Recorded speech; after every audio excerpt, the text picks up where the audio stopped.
Հայաստանում պրակտիկա է ձևավորվել մարդկանց խափանման միջոց կալանք ընտրել իրենց գրառումների համար, այսինքն մարդիկ հետապնդման են քրեական ենթարկվում սոցցանցում կատարած գրառումների համար եւ այդ իրողության լավագույն օրինակը նաեւ Նարեկ Մալյանի գործն է եւ Նարեկ Մալյանը, եթե չեմ սխալվում, արդեն 4 ամիս է ընտրված է իր պարագայում խափանման միջոց կալանք, այս առումով ինչ կարող եք ասել։ The case of Narek Malyan is very unique in the situation right now in Armenia because the article that the prosecution tries to imply here, which is incitement to hatred towards the political force now in force in Armenia civil contract, is very rare to be enforced. Only four cases. There are only 4 cases of that article. 2 of the defendants were pro-Nikol Pashinyan, pro-civil contract people, and none of them was even one day at the bars. We don't agree that what they made was crime, because we believe that this article in itself has some issues, some problems from human rights perspective, from freedom of speech perspective. But anyway, there were 2 people of anti-Nikol Pashinyan views and 2 people of pro-Nikol Pashinyan views. None of them of that pro-Nikol Pashinyan, they were even one day under bars. One of them even flew to Armenia, the Sashik Sultanyan, and his case was on spotlight. Many representatives of embassies in Armenia, human rights organizations were visiting, and one day he just announced that that was political prosecution. That's why he flew to, I think, France or somewhere else, which was ridiculous because it could not be political prosecution in that kind of cases. Because on the same time, there was another person for the same crimes, Armen Grigoryan, who was in detention. Who was in detention, and he died right by me during the trial, during the court hearing. So 2 people, pro-Nikol Pashinyan, no detention, 2 people detention, and one of them died, and another one is Narek Malyan. What was the problem with his detention itself?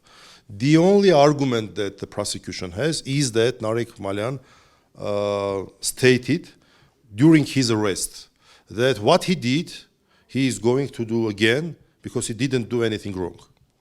And the reason of that statement was very simple.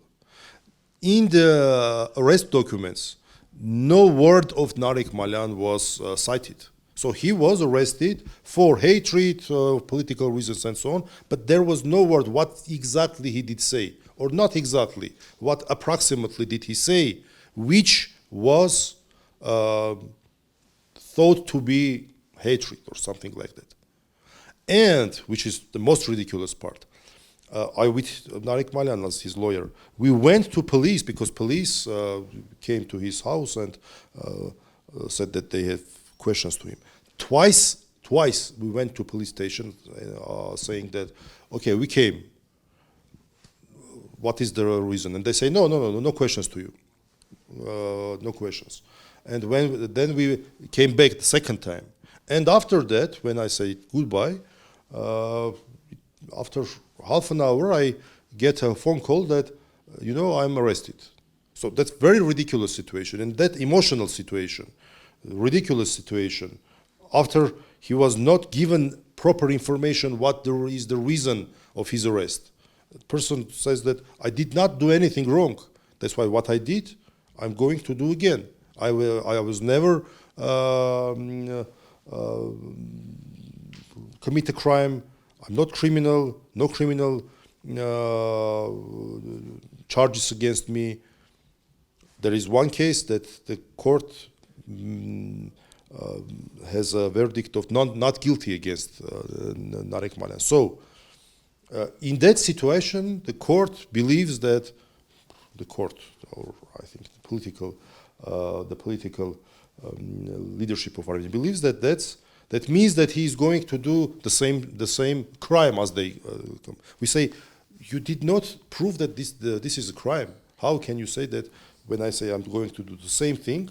So, again, to express my freedom of speech, you believe that this is something and connected with crime, and we offered the court both house arrest and bail, and that was not enough for court. We believe these facts themselves are enough to make the conclusion that that's a political prosecution, political persecution of a person who is known to Armenian people as a very strong anti-Pashinyan activist.